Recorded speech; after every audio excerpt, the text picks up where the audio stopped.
Hi everyone, welcome to Unreal for Everyone. In today's video, I'm going to be covering how to use PCG to generate procedural content throughout your environment. Using PCG, you can generate a lot of things such as a forest or a city or more. I'm going to be using PCG to generate a forest and then walk around using the third person template. I'm going to be deleting everything that I have in the scene except for the character. I'm going to be generating the forest in this cube over here. I'm using the third person template because when I press play, I can walk around in the forest that I'm procedurally going to be generating. Once I have deleted everything, I'm going to be importing some assets for my procedural generation. Before I do that, I want to go to Edit, Plugins, and enable Procedural Content Generation.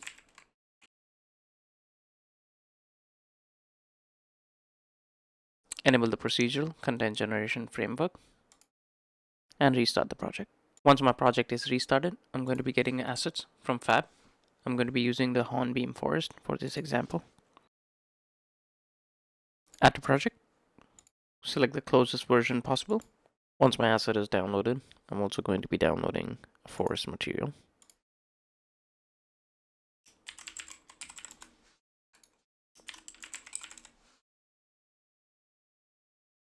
I'm going to be using the forest floor. Just a reminder, if you are also using displacement and need a height map, high quality will allow you to download the height map from Epic Games Fab. If you plan on using the height map, make sure to double click the height map and change the compression settings from displacement to default. This will bring your height map back to the proper grayscale. The next thing I'm going to do is drop my material instance on my floor. I'm not going to be making any other changes except for the tiling. Once I have the tiling that I like, I'm going to be adding all the other assets into my forest. To begin with, I'm going to be creating a PCG graph. I recommend creating its own folder so everything stays organized. You can create a new PCG graph by right-clicking and searching for PCG, and then selecting the first option, PCG graph. I'm going to rename the PCG graph and call it forest. In order to place it into my world, I'm going to be creating a PCG instance. Right-click, create PCG graph instance. After that, I'm going to be dragging and dropping my PCG instance into my scene. Once you have your PCG instance in your scene, you want to scale that so it matches your domain. I'm going to be creating the forest within this domain. After you have resized your domain, the next thing is to open the PCG graph. Once your graph is open, you should have your input points and your output points. These have been deprecated, so you should still be able to see the output without plugging those in.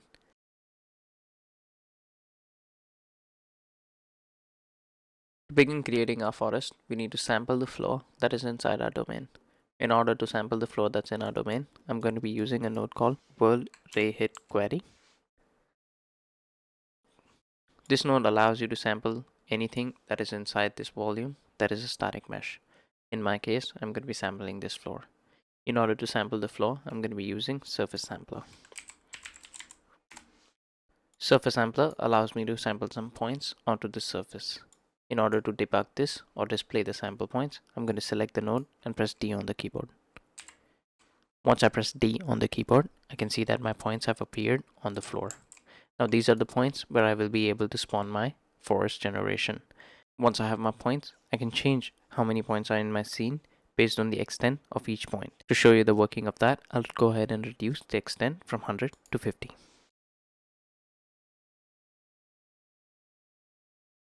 Once the extent of each point is reduced, you can increase the amount of points in your scene.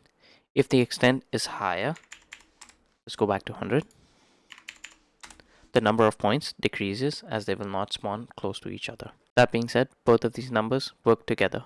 In order to increase the number of points in my area, I would have to decrease the extents so they can spawn closer to each other. Right now, I'm pretty happy with the extents because this is what I'm going to be using to spawn large trees. However, I don't want so many large trees. I'm going to reduce my points. Once I have the desired number of points, I'm going to be changing and transforming those points. In order to transform those points, you can use a node called transform points.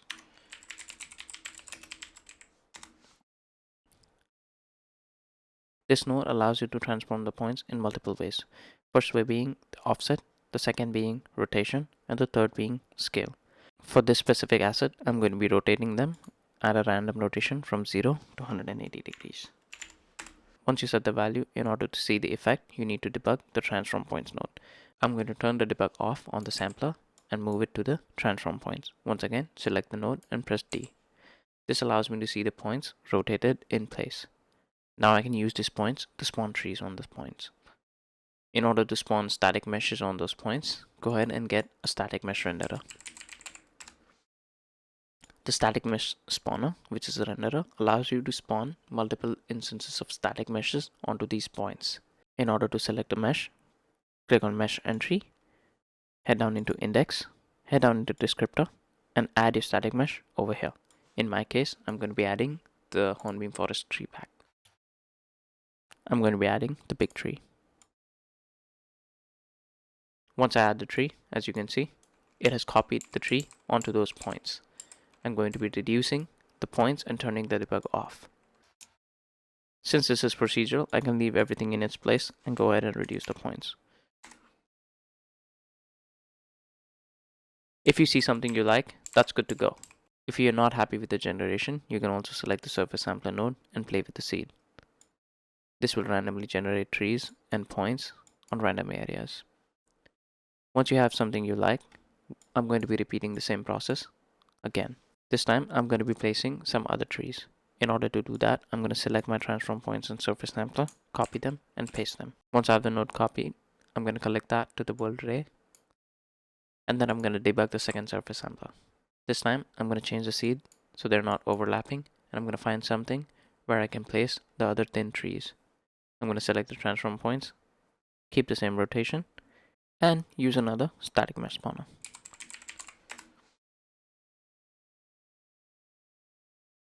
This time I'm going to add another mesh entry and use one of the other trees. You can also add multiple assets into the same static mesh spawner. For this purpose, I'm going to be adding another entry and then adding another tree to this.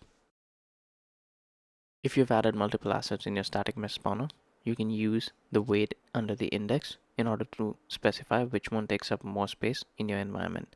Currently, I have both of them set to 1. If I set one of them to 0, it will only spawn the first asset. If I set the other one to 1 and the first one to 0, it will only spawn the other asset.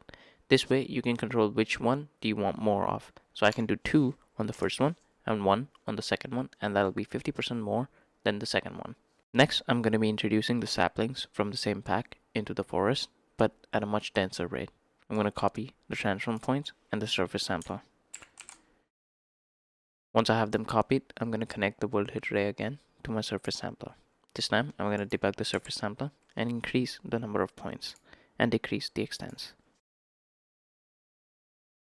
You can also add a density filter after the surface sampler in order to control the points and their spawn. Just drag a node from out, type in density filter, connect the out back into transform points, delete the old connection, and now if you play with your lower bound and upper bound, this will allow you to control the density of the filter. Both of these values help filter out the points in the scene. In order to see what's happening, I'm going to debug the density filter node and turn the debug off on the surface sampler. Once I am on the density filter node, I'm going to go ahead and play with the values to see something I like. The upper bound controls the white cubes, the lower bound controls the black cubes. Once I have something I like, I'm going to go ahead and add a static mesh spawner after the transform points. Turn the debug off and connect my meshes into my spawner. I'm going to be using 3 different meshes from the sapling. Once I've plugged in my meshes, I'm also going to be transforming the scale and randomizing my scale from 0.5 to 1.5.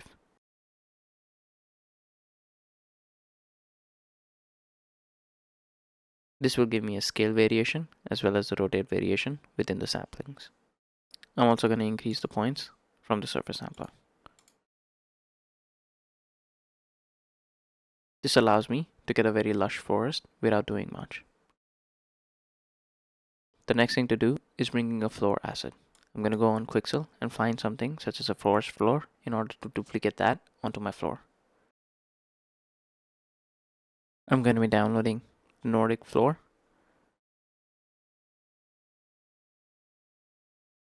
as well as the forest floor.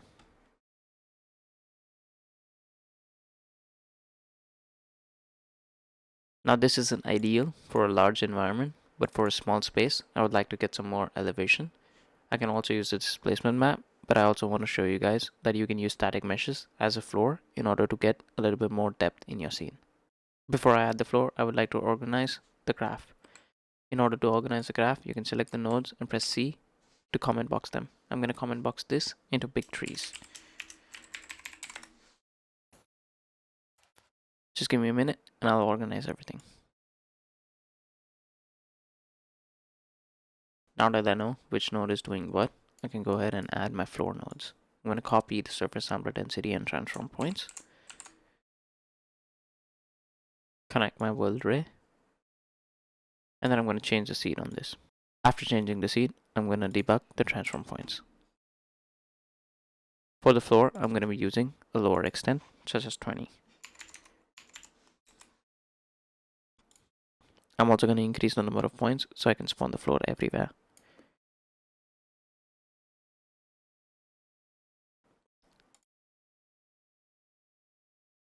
I'm also going to be reverting the scale from 0.5 to 1. Now my floor should be scaling from 1 to 1.5 on all those points. In order to see how my floor looks, I'm going to hide the other assets. Once I've hidden all the assets, I'm going to use a static mesh spawner to spawn the floor, and I'm going to use 2 mesh entries to use 2 different kind of floors. Going to be plugging in my mesh now. Once I have my floor in, I'm going to turn the debug off, and then I'm going to play with the density filter and the surface sampler to cover the whole floor.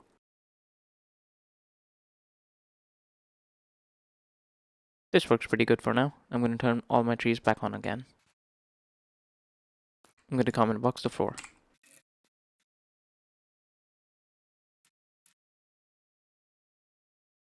For the next step, I'm going to add seedlings into my scene to make it more organic.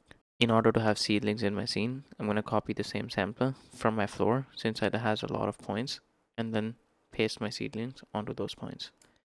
I can also change the seed so everything looks different. I'm going to debug the surface sampler and then change the seed.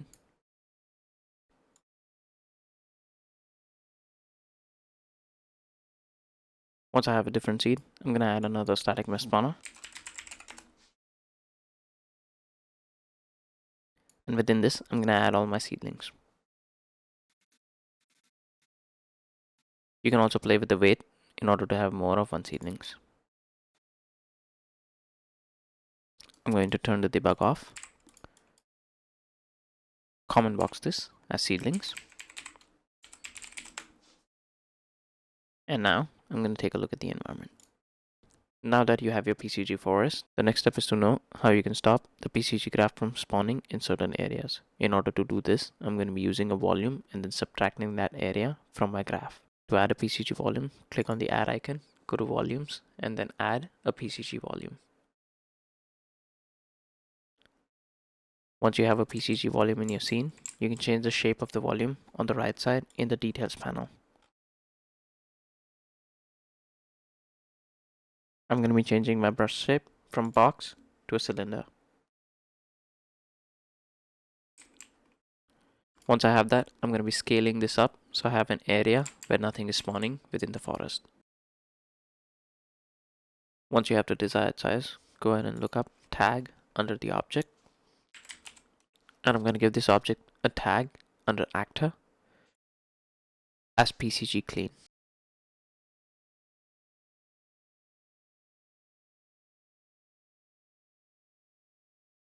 After that, I'm going to be selecting the main volume where the PCG is and also give it a tag called PCG bounds.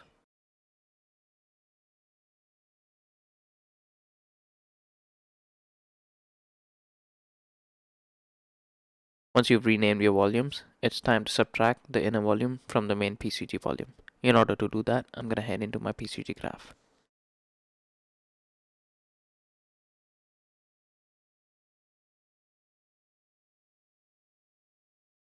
Within my PCG graph, I'm going to be using something called get actor data to import the volume into the graph. With get actor data selected, on the right side, filter the actors to all world actors, and then you can filter it by the tag that you used to name your volume. In my case, I used the tag PCG clean, and I'm going to call this out in my get actor data. If you have more than one actor, make sure that select multiple is turned on. By default, it's off. I would recommend turning it on even if you don't have multiple, just in case you forget to turn it on when you do have multiple actors. Once this is on, this is now bringing in this volume inside my graph. I also want to bring in the main volume so I can subtract it from this volume. In order to do that, I'm going to be using another get actor data. This time, I'm going to be calling it out to my bounds. Once you have both of your actors imported, you can press D on the keyboard to debug the actor. In my case, I'm going to select the first volume and debug it. As you can see, that volume is imported into the PCG graph. I'm going to check the second volume as well. As you can see, both volumes are working. Now I should be able to subtract these. In order to subtract these, I'm going to be using a node called difference.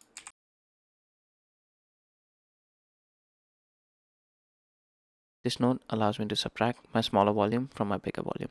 I'm going to plug in my bigger volume as the source, and then I'm going to plug in my smaller volume as the difference. Once I have that, I'm going to select debug on this node. Before I do that, I'm going to place myself within the volume.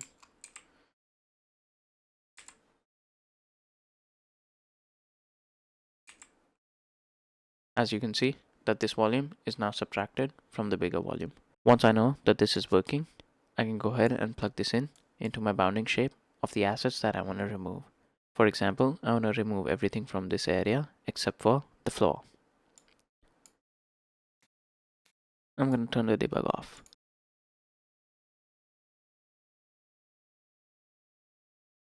Now you can see that there's nothing spawning in this area except for the floor. I can also add back a few things such as seedlings. Just remove the bounding shape pin from the desired object that you want to add back into the scene. As you can see, as soon as I removed seedlings, seedlings have appeared on the floor. Now this allows me to creatively control if I want trees in this area or not. Let's go ahead and press play to walk around in the environment.